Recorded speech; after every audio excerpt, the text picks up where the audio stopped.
The digital transition.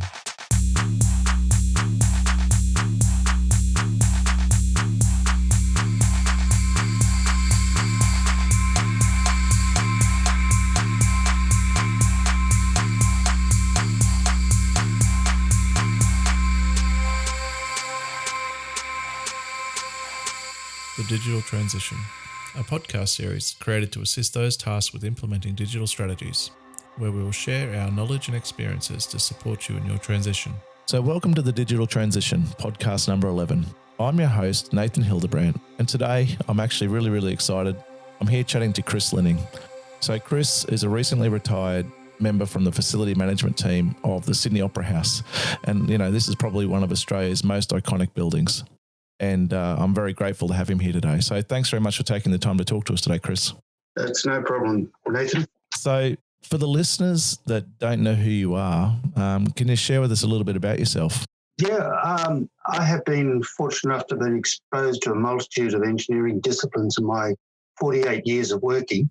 My career started as a cartographic draftsman with a traineeship with Commonwealth Government Civil Aviation. I mean, that wasn't just basic, just drafting, because we did aerial photography, advanced surveying, photographic dark rooms. I was working on radar screens, doing the map overlays for radars in the air traffic control towers. It moved on from that, and I spent 7 years with ESSO Australia, when ESSO was an entity in Australia. That exposed me to petrochemical, mechanical, electrical, civil, architectural drafting. It was also, this is early 80s, and I was started with CAD at that stage. So they asked me to work on a computer-based drafting system and actually develop it and get it running. We had about 20 workstations in about 1985, all networked with plotter and backup facilities, which was a little bit of a cutting edge at the time. The Exxon Valdez, I don't know if you remember it, it was a large oil tanker that went aground in Alaska. And when it went aground, and the cleanup from the Exxon Valdez was a case of Exxon worldwide having to sell off its assets to pay for the cleanup. And they decided to sell the section of ESSO that I was in, the downstream, the retail side. So I was out of a job. All of us were out of the jobs. And I moved on and found a job with a minerals exploration company that was based in Australia. But it was an American-based company, Kennecott. I was doing geological mapping and was in charge of their computer systems in their Sydney office here. But it was in Papua New Guinea was most of our exploration work. After that, we went on to, I took a job at the NRMA, and I was their chief mapping manager, introducing colour maps to the NRMA, using computers to do colour mapping. Prior to that, they had a series of colours, but it was usually just strip maps of the old days where it was just one bold colour, or purple or hot magenta or something like that. So we developed a computer-based system that allowed us to do mapping in proper colour separation for printing, all original printing. And I eventually became the print production manager for both the mapping as well as the internal booklets that were handed out for tourist information guides to different areas around Australia, all produced by the NRMA. I left there, had a year with a private structural engineer. It was just a bit of a, I'd say, a time-out holiday period. But I managed to sit with a structural engineer and got to see a lot of work that was going on that I was totally ignorant of, and what was required regarding reinforcement and concrete and spanners and things like that. And then he unfortunately was just a single guy, and as in his business, his practice was a single entity. I think he kept me on for a period of time out of responsibility than the fact that he could afford to pay me. So eventually I realised that I needed to find a job because it was just draining him financially. And that's when I got the job at the Opera House. That was 18 years ago, 2000. I arrived for the Olympics at the Opera House, left September last year. So that's about where I've been. I mean, in that time at the Opera House was basically employed to be a technical information manager, which meant drafting as well as looking after all the drawings and specifications, operation and maintenance manuals for the building. So it was a reasonable complex start. So you've gone from mapping out radar paths and stuff like that to one of the most complex shaped buildings designed in the 1960s and 1970s. So you touched briefly on your role now, 18 years working for one asset. You know, over 18 years, technology has changed substantially. Over the 18 years, how's your role transferred or transformed, or the process in which you work? So what was the role you kind of played? Well, I mean, my initial role was to sort out 3 years of neglected documentation because my predecessor had gone on sick leave and he'd been with the company for 20 odd years, with the Opera House for 20 odd years as a sole operator in one office. And he went on sick leave and he retired while he was on sick leave. Oh. So there's about 18 months where people had no one doing what he was doing. And all they did was they just kept on putting all the plans from the projects into his office, hoping that one day someone would come along and sort it out. And so that was my job. When I walked into this office, it was a two-room office, whereas most people at the Opera House, space is very tight.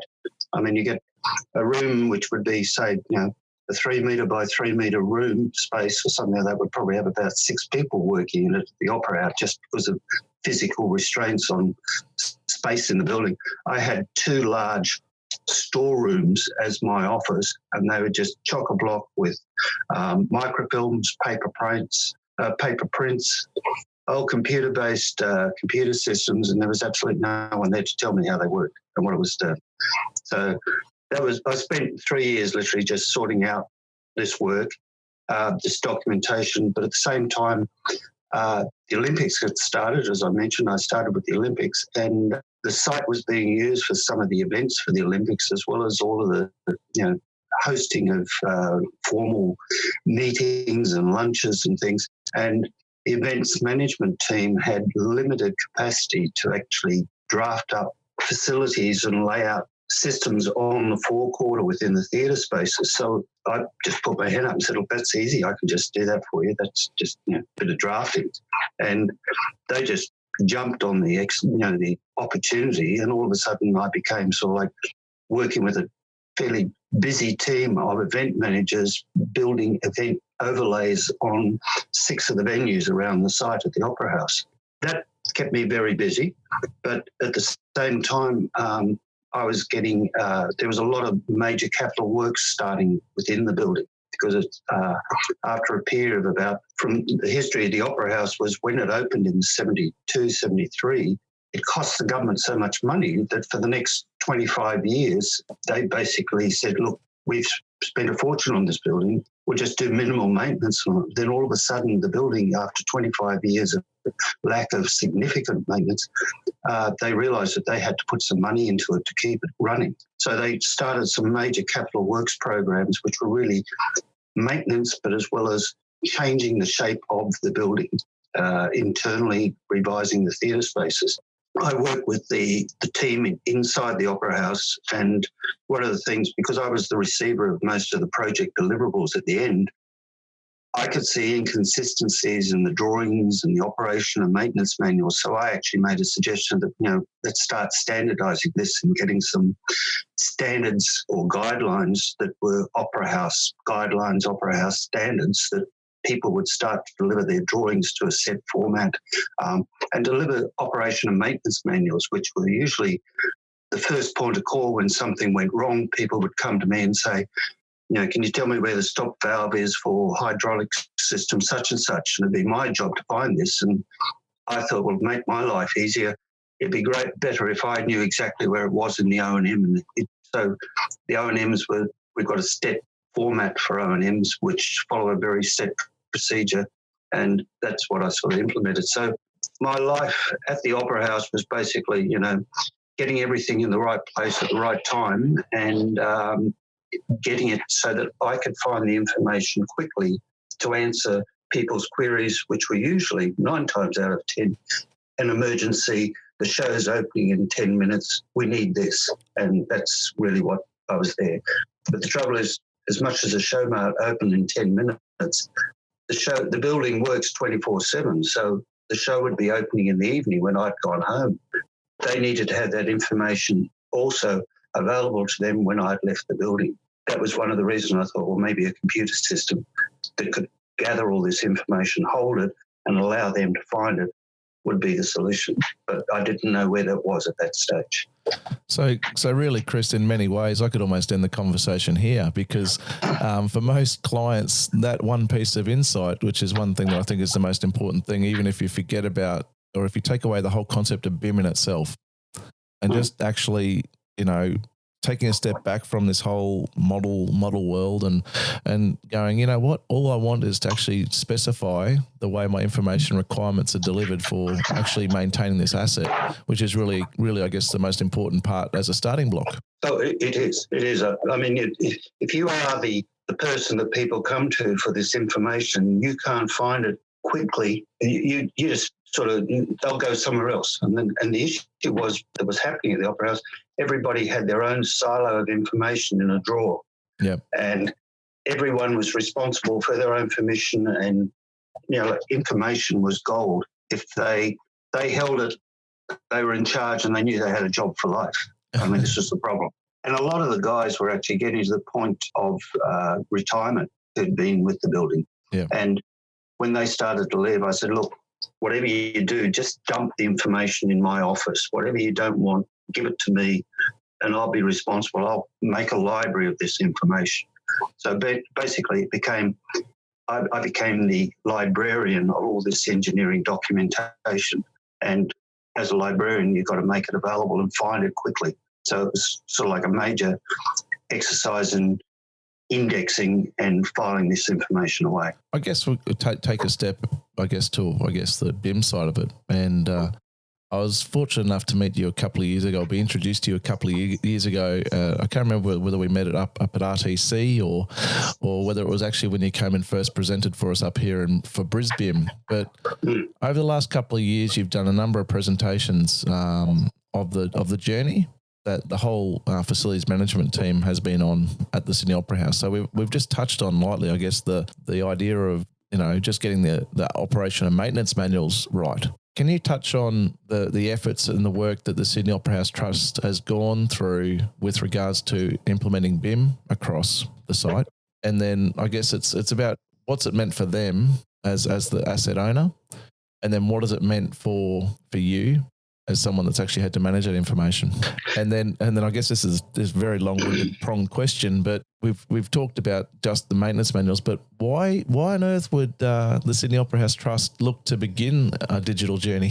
I don't think they realised they were on a digital journey when it happened, but from the trust perspective, my director at the time, this is going back at about 2002, 2003, the engineering portfolio director, he had a very strong background in facility management, and he also had a fairly strong knowledge of how technology could be used to improve processes. He was attending a facilities management conference in 2003, and he nominated the Opera House to be used as an exemplar project in collaboration with the Cooperative Research Centre for Construction Innovation, the CRCCI, which is now the SBE NRC, Sustainable Built Environment National Research Centres. And he nominated the Opera House for this project, and it involved the CRCCI, academic and industry partners, and the project also was aligned with the federal government at the time, its federal government's facilities management agenda. And I was nominated as the prime SOH contact for this research because it was basically information management, and went on to participate in the development of the initiatives, the outcomes and documentation from this research. And the final outcome of the project was the publication of its findings, and that was this publication a lot of people will probably know both nationally and internationally, which is FM as a Business Enabler, Solutions for Managing the Building Environment. And I mean, it's sort of like a reference document from 2006, 2007, which even now people come to me and say, oh, look, I was reading this document and you mentioned such and such. Not you, but it mentioned so and such. So, I mean, it's still I think at the time we didn't realise we'd made such a an all-encompassing sort of structural backbone for people to move forward as far as using BIM, building information management, within facilities management. Yeah. And from the building information manager's role, I mean, from the Sydney Opera House Trust, it was all there from day one because the director was behind it. He was replaced by a second director, Greg McTaggart, and Greg McTaggart, he fully supported me all the way through all of this, attending conferences, giving presentations, literally allowing people to come to the Opera House to see what we were doing. I mean, it was always supported by the trust through the directors. There was no sort of thing. Even financially, from time to time, money would be granted for doing conversion of databases from, capturing microfilm images and converting them to PDFs and attaching them to a database. So there was a lot of money put towards it on probably a cycle of about 6 or 7 years. So I was very fortunate in that sense. From my perspective, the more I became involved in the project, the more I could see how technology could be linked between physical assets and the wealth of information that was associated with each asset. Instructions on its physical operation, its maintenance record, its geospatial location within the building. So at the time, my role was that of an engineering librarian, finding information on the building and answering queries as to its structure, interrogating engineering drawings, and to locate critical things like a shut-off valve. So it made life for me very easier to do it. And with the implementation of a building information management system, I could possibly just click on the idea came to me that I could start clicking on a 3D model and having all this information attached to it, rather than having to go and find it in a shelf or in a box or on a microfilm chart. I could see a future that actually would be maintenance teams doing that clicking themselves on their own web-based system. And that's really what sort of pushed me forward to continue trying to do this. And I basically tried to part that story onto so many people all the time to get people to understand what we were trying to achieve. Now, you suggested that it's actually made your role easier, and which is understandable because, I guess one question could be, over the time at the Opera House when you started 18 years ago, you said you started with 2 large rooms full of drawings and stuff. Has your office shrunk per se? Well, the office, it hasn't. Yes, we've literally removed the documentation, all of the paper files and paper copies and everything like that, which were the drawings hanging in Verdi plans and all the rest of it. They've all, over time, have been scanned, indexed, PDF'd, and so we've literally archived the physical drawings away.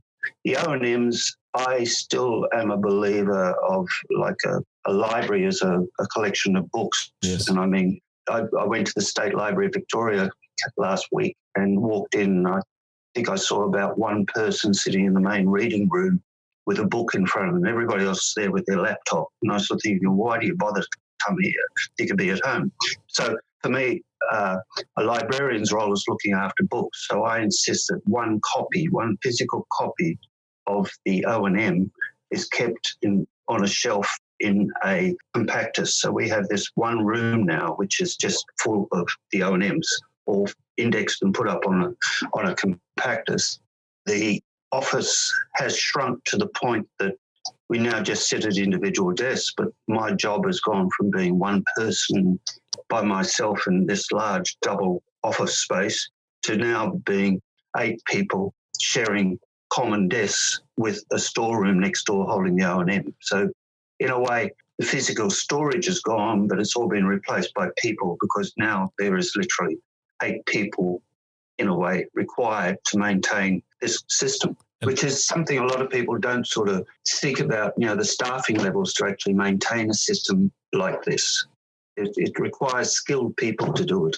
And specifically with the amount of work, I guess the challenge that a lot of people may not understand is the amount of work that is constantly going on site, on the Sydney Opera House site, for the number of staff you need. Yeah, it's quite, a normal maintenance team for a building in a high-rise building might be 2 or 3 guys in the bottom of the room in the basement of the building who bend all the things and call in people when works are required. But I mean, the Opera House works, building portfolios, a staff of 70 odd people.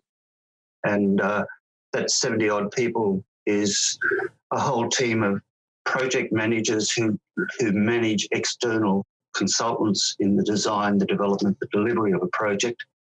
Our group, which looks after asset planning and information management, which is just when the deliverables come in, putting them away into the system. And then the other side of this is also looking at, there's a whole contracts management team that writes up all the contracts and does the business cases for the works and manages the contracts through the whole course of the project. And then you've got a whole other team which is doing the day-to-day maintenance, which is a series of Opera House staff who actually have performance-based management contractors working inside the building. So, you know, a HVAC contract, a plumbing contract, a building, you know, general carpentry style contract. So, I mean, or cleaners, the whole thing. So, I mean, there's a lot of people to make that building run. It's a major job, and we're absolutely flat out because jobs run in parallel to each other. As soon as one job's finished, another one's starting. But most of the time, there's jobs running beside each other. So there's always work going on at the building. I guess it would be scary for some asset owners hearing what you've just said and saying that, you know, your office used to be a one-man band and now you've got a team of 8 or 70, depending on how you go about it. Now, if it wasn't a national treasure, or it's actually heritage listed, I think internationally through UNESCO, but if it wasn't an internationally heritage listed building that was of that age, do you think personally that the number of the facilities management team would need to grow for most asset owners if they were to enable or implement digital processes? I often use the analogy that if I was working for a sewage treatment works in Wonthaggi or something like that. Yep. Good analogy. Yeah.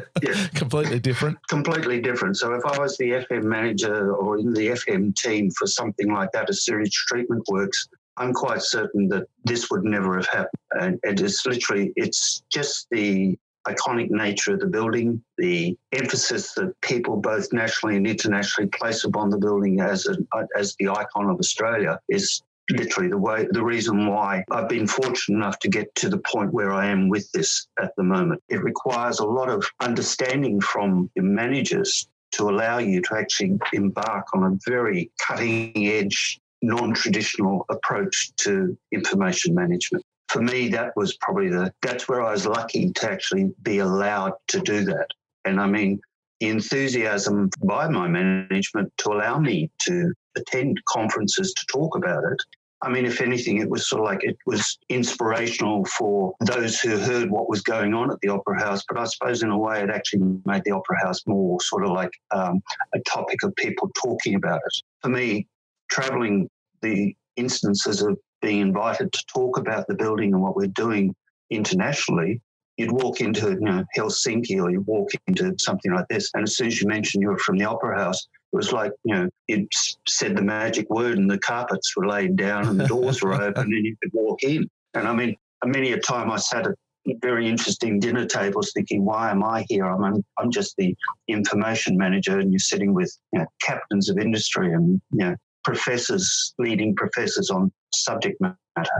Unbelievable opportunity. But I guess at the same time, you've talked about the fact that, those opportunities, but going to those international conferences, has it actually, opened up opportunities for you to then meet other people in industry that have then also assisted further development of the processes at the Sydney Opera House? Because, if you're in your own bubble, developing your own system, you're only going to know so much, but going out there and experiencing the whole environment and the industry by going to these leading events means that your introductions can then lead to even bigger and better things. Oh, it certainly has. It's strange. The first RTC conference I ever went to was I think it was 2008 or 9 in Wollongong. I gave a presentation there just about what we're, no, I didn't even give a presentation. I was just talking about it in sort of like general conversation over dinner or drinks or something like that. And the chap who I was talking to at the time, Igor Starkov, he was now unbeknownst to me, he is now the CEO of the company that has actually provided the solution to the Opera House. One conversation, and apparently he said to me when they'd won the contract, because I didn't realise I'd spoken to this guy, and 8 years later, they won the contract to implement their system at the Opera House, work with us in developing it. And the first meeting we had, face-to-face meeting, he said, I remember meeting you, and he said, you gave me this inspiration of, imagine being able to click on an asset and get all this information in a 3D model. And he said, I went away and I've been working on that for a long time. And here they are now, come back and actually done the system. So yes, it has opened up sort of opportunities. Also, just research, just being involved, asked to review papers by research people, research academics on different topics has been incredibly inspiring, because you get to see what the industry would like to do, but from the academic sort of, looking right into the future rather than the practicalities of can you do it? They just drop the practicalities and just say, this is what we'd like to do. Yeah. And then trying to make that work. Yeah, so definitely has had opportunities of being delivered for that. Just kind of going a bit more nuts and bolts now. This probably might be useful for listeners as well in terms of understanding the journey that you've gone on so far. What digital processes or systems have been put in at the Sydney Opera House to date, so that I guess people can get an understanding? We've been talking kind of generally about it, but what systems have been put in place so that people understand where you're up to on your journey? I mean, the first thing was developing an engineering drawing database. There was approximately 80,000 microfilms on the building when I arrived there. And I mean, it's the most incredibly documented construction process I've ever seen. As the cost got towards, became incredibly prohibitive towards the end of its construction life, a lot of as-built documentation of what was built was never actually delivered. It was just finish it, get out of here. Yeah. A majority of the documentation we have, the engineering drawings, are all more design rather than what was built. That's one of the first things. So I've got a proper engineering drawing database that links all of these documents, and it's easy accessible. We have a strange thing called a rooms and doors database. Like everything at the Opera House, nothing is simple. The relationship between the space identifier, the room space, and the door that is on the door number on the front are different. If you know the way the door numbers and the room numbers are actually developed, how it's keyed, there's a coding system to it. It's very simple, but the thing is, your door number isn't the space number behind it. So we had to develop a rooms and doors database so that if someone typed in a door number, they knew what space was behind it. If they typed in the space number, they get the door number. So it's a very, very simple relationship. You can nearly do it in an Excel spreadsheet, but we wanted to just make it a little bit more automated than that. Then the other thing is every room and door is unique within the building. So there's no duplications of door numbers, and we can't afford to it because there is a electronic locking system that the security teams use to manage the building, and it's all dependent upon rooms and door spaces. I have an engineering document management system, which is these days, originally when I joined it, it was called TRIM. It's a Hewlett-Packard product. TRIM, people might know it as RM8, and it's just being now converted to CM9, which is code names, but it's basically a document management system where you can scan or place all your electronic documents into a online library where you can just type it in, bring it up, and quickly you get access to it. So we have a proper document management system that holds all the operation and maintenance manuals, engineering reports, reviews, certifications, inspection reports, etc. And they're all indexed and put away in that. Like most buildings, we've got a maintenance management system, MainPack, which is a proprietary system that literally just takes in the job orders from when people ring up and say, the hot water's failed in my dressing room, or we've got a leak in one of the toilets or something like that. So it's all that day-to-day maintenance of the building, plus also program maintenance for major works across the 12-month cycle or 2-year, 5-year maintenance life of an asset. So there's a maintenance management system. Obviously, BMCS, Building Management Control System, we have one of those, which monitors all the HVAC hydraulic fire theatre systems in the building. We have an asset maintenance management system, so we know every object has an identifier on it, so we know when it was purchased, how much it was purchased, what its life, what its maintenance regime is, what its replacement cost may be, so you can actually do some program maintenance for assets as they work through. And it also stock take for the financial side. I mean, they know exactly where the assets are located. So there's an asset management system. And then of late, the last thing that we've added to the thing is the models, drawings and point cloud repository, which is all of our projects are required to do a deliverable. And the deliverable is the model, which reflects a verified as-built model of what the works have been. Any of the drawings that we used that were created as part of that project have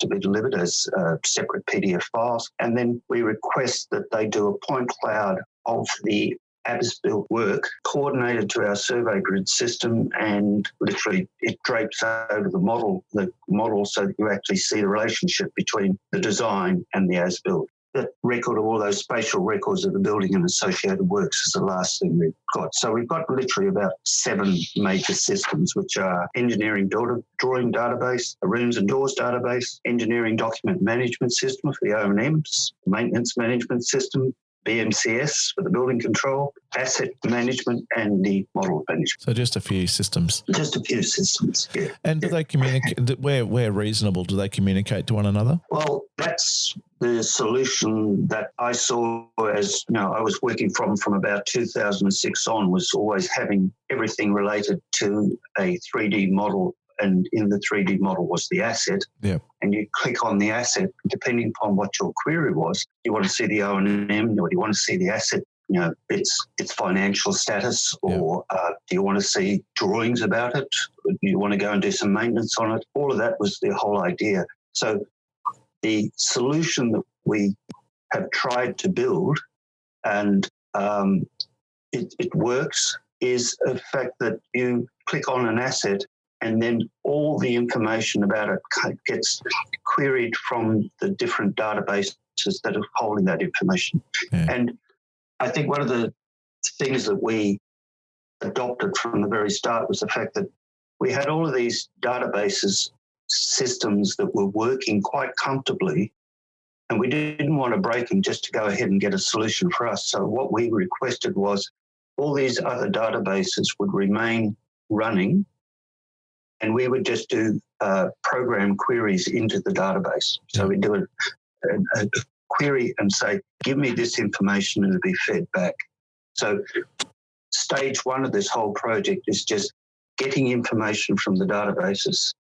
Stage 2 of the project, which could come in the future, is actually starting to control the information from the interface. You can tweak the air conditioning temperature in your room by literally clicking on the sensor in the room and saying, it's 21 degrees, let's make it 23, and just dial in those new temperatures through the FM interface, goes back to the respective system that it needs. So that is the future. That's what we'd like it to be, is this two-way push-pull of information. But at the moment, it's primarily a pull of information. So you've got access to all the source data about the objects in the building. And in many ways, that'd also help with change management, because if people are still interacting with those same pieces of software or same interfaces that they're doing on a day-to-day basis, that hasn't changed at all. And all you're doing is adding to it by having the other interface as an option for people that are walking around on facility. Yeah, we just have an overlay that sits over the top and just pulls all the queries out. You could nearly say like the triage nurse on the help desk, the person who receives the calls and says, the hot water's failed in dressing room 72. Yes. All they do is just issue a plumbing request with all the information attached, not even attached.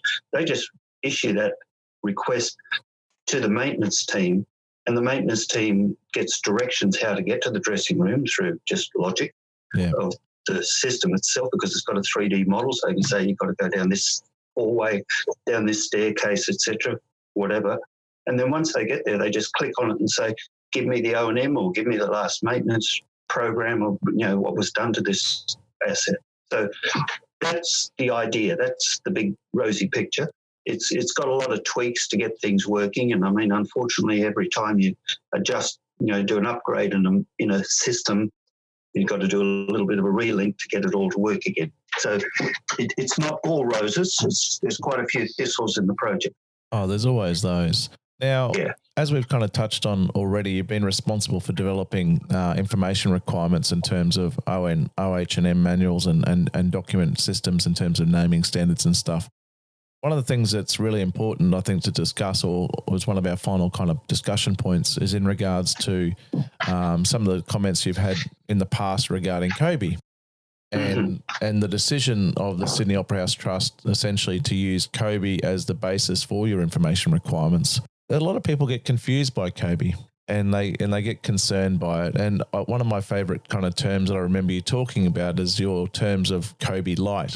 One of the things I think about a lot is that people forget that Kobe is just a schema and it's essentially a map, essentially, which you can kind of, or it's almost like, maybe even better, you could call it a choose your own adventure story. Well, it is. I mean, there's so many different tabs on the bloody thing to start with. You've got to choose where you're going. But I guess can you talk about how you went about the process of making your selections? Because I remember, I think out of the 25 different properties that you can choose for a type, I think from memory you used to talk about in your presentations, I think 12 or 15 that you might have actually picked. So for elements and stuff like that? Yeah. Look, I mean, like most people, when you open up a Kobe spreadsheet, you're just confronted with this massive document which has got so many things already pre-populated. Yeah. And you're sort of thinking, well, where do I actually start on this? What do I put in here? And I mean, you always get samples. You don't get if you're lucky enough to get a blank, then you're just equally as confused, saying, what do I do here? Because yes, you can read all the instructions, you can go on, but what my issue was, I spent many weeks looking at it, trying to get a sort of like the issue I had really was, how do I get my external contractors who are working on the project to populate Kobe if I can't even really give them sort of like very specific direction as to what to do? Yeah. So, and I mean, most tier one contractors, which was primarily where the Opera House would be dealing with, would certainly have the staff to undertake such a challenge. It was really, my management looked at it and said, well, this is going to cost a lot of extra time. That's how they saw it. Yeah, but a lot of extra money. time. Time costs money to actually complete this massive spreadsheet. So I sort of compromised and met them halfway, and basically I did an investigation and tried to determine what the Opera House really needed out of a deliverable to make our systems run. And this final solution was literally, we ended up with, at the last count, I think we got 42 parameters embedded within the Revit template file that we issue as the start of the project. Those parameters are specific to things like effectively assets. So it's the assets location, the assets description, the manufacturer model, serial number, etc. The assets maintenance regime, requirements for how often you do this, so you can actually set up proper maintenance, preemptive maintenance rather than reactive maintenance. Yeah. The asset certification, it's fire certification, what do they comply with? So we've got all that assurance behind it. The assets financial records, how much money it cost, what's its depreciation rate, all of that, so it keeps our accountants happy in the building. Yeah. And the last thing was the assets corporate impact to the building. Because we've gone into an ISO 55000 sort of regime, and one of the air conditioning pumps fails, it means you might not be able to put a performance on one of the theatres that night. So it's not just the failure of the pump that's got the financial impact, it's the fact that you've got a whole performance which can't happen. Yeah. So it's becoming that preemptive maintenance on these assets. So you say, you do not let this thing fail. You always get ahead of it. Even if it might cost money, in the long term, it's got a better benefit to it. So we put that part of it in, the corporate impact of the asset into the parameter list.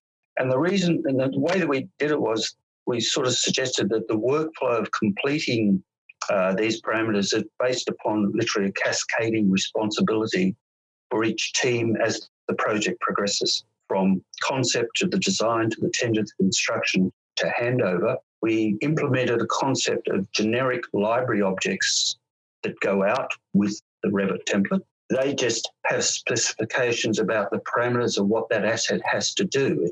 A pump has a certain requirement and it's got to meet these conditions and such and such. We're not specifying the pump.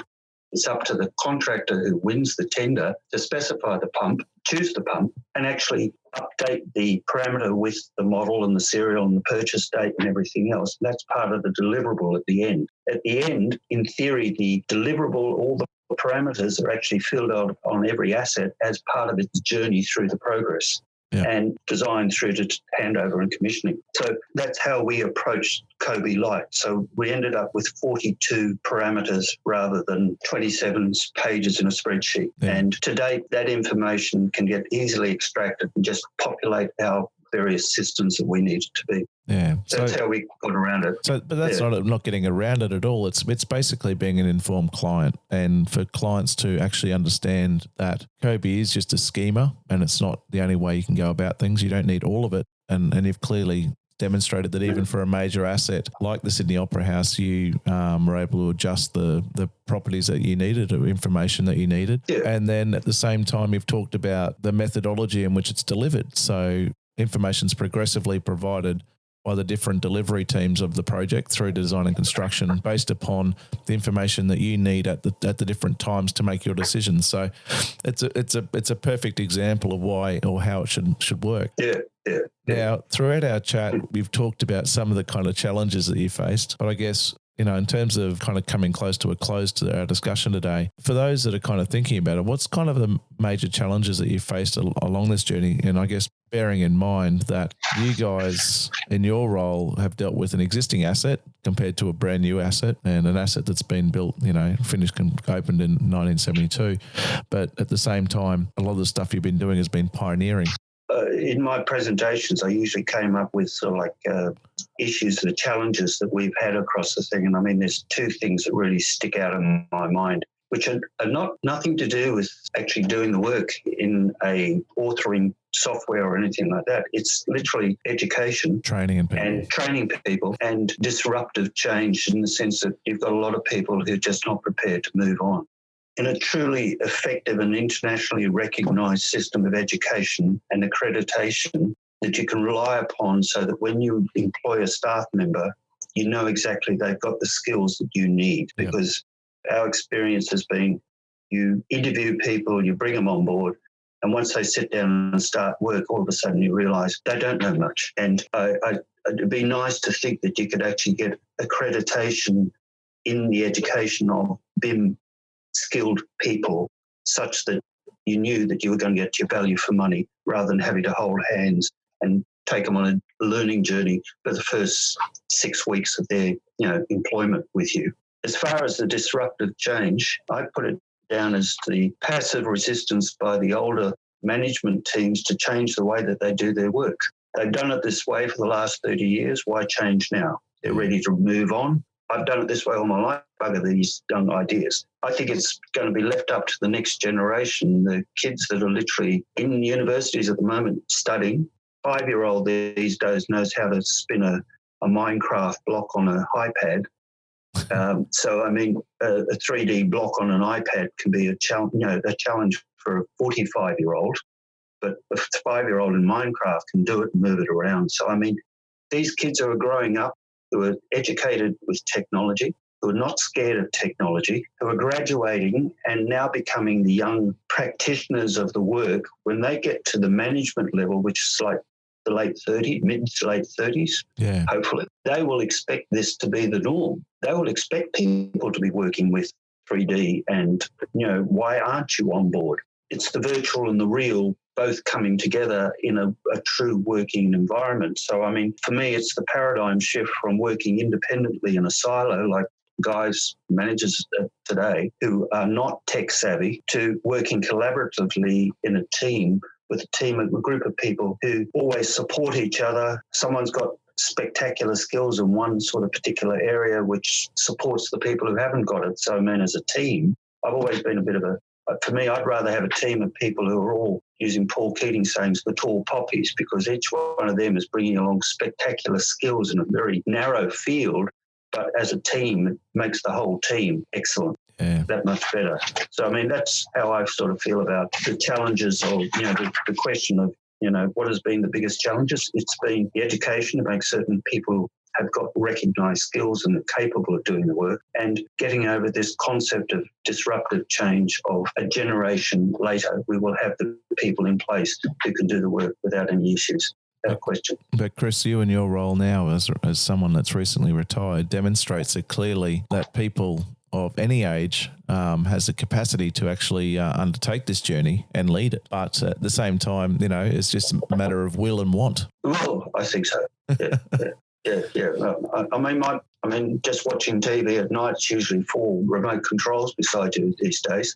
So for me, my partner has major challenges choosing which is the right control to even turn the machine on.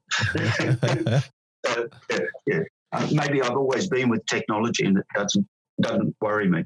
Maybe that's why starting with radars maybe was where you found your calling.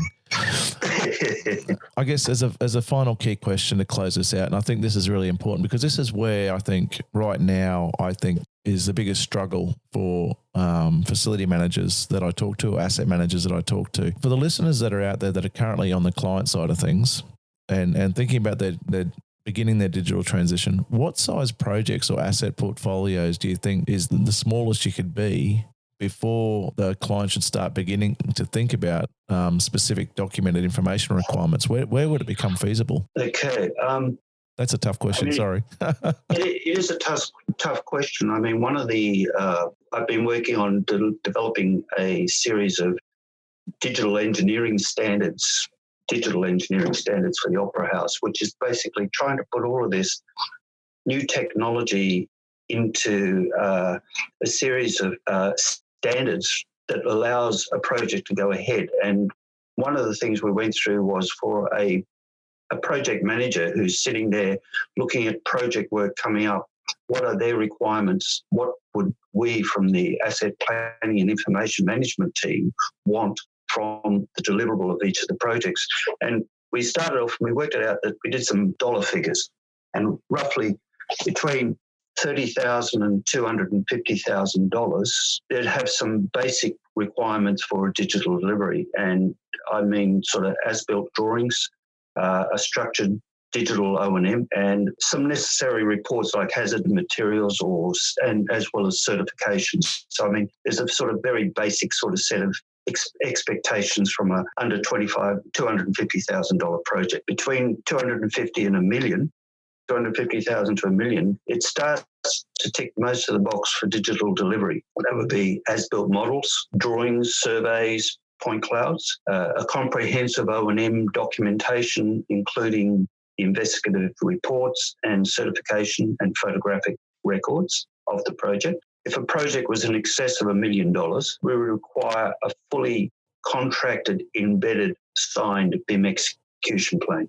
So it has to be signed off by the contractor to say he's aware that he's going to have to work in BIM, in the world of BIM, with 3D modelling, next expectation to actually use our template files, comply with our standards, our requirements and everything like that. So, and if they're lucky to get a contract like that over $1 million, yes, our portion of that $1 million is probably, 2 or 3%, out of the whole thing.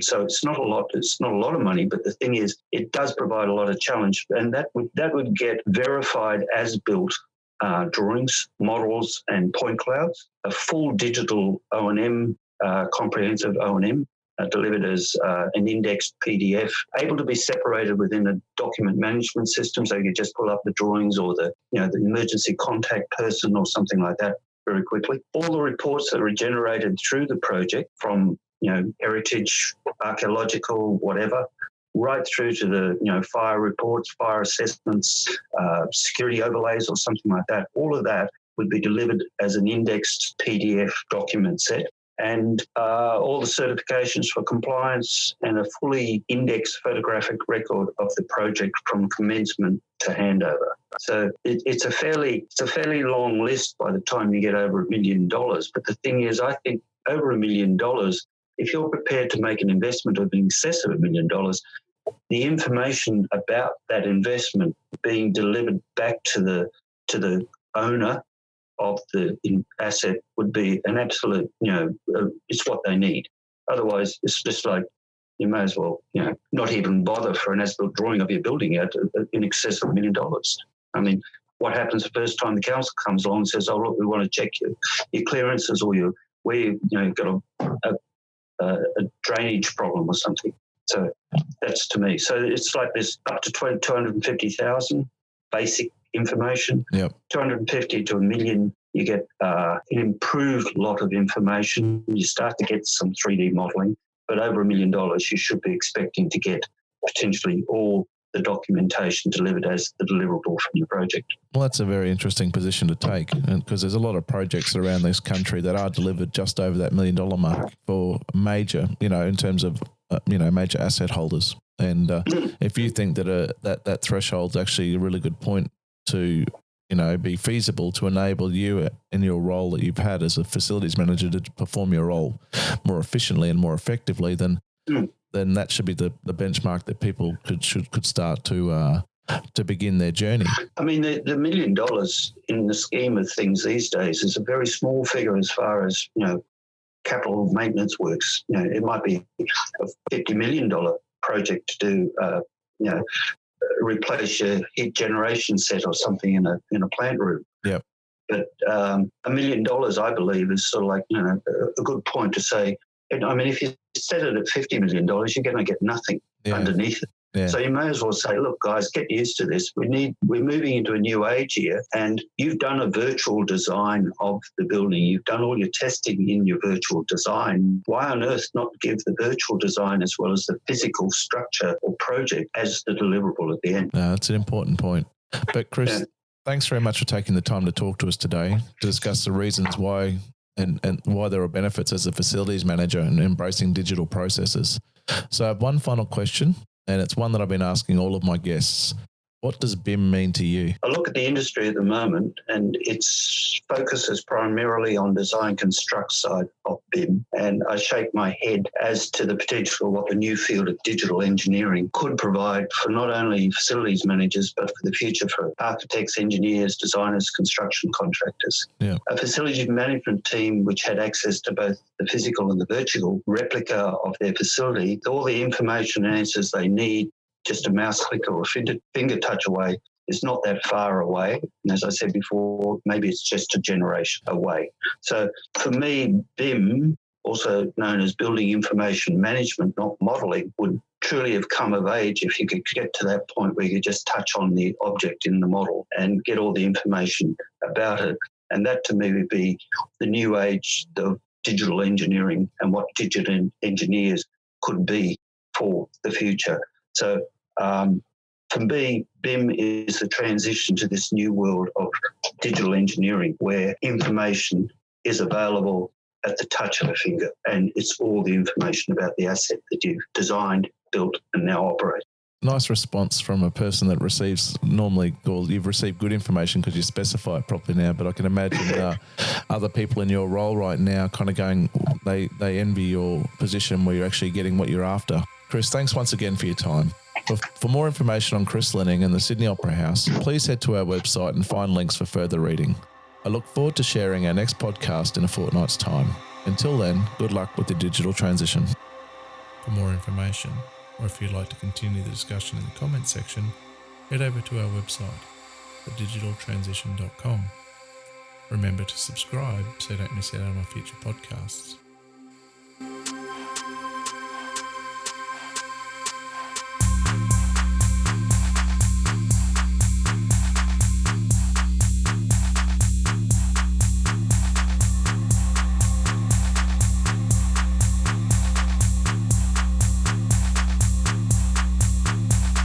Digital transition.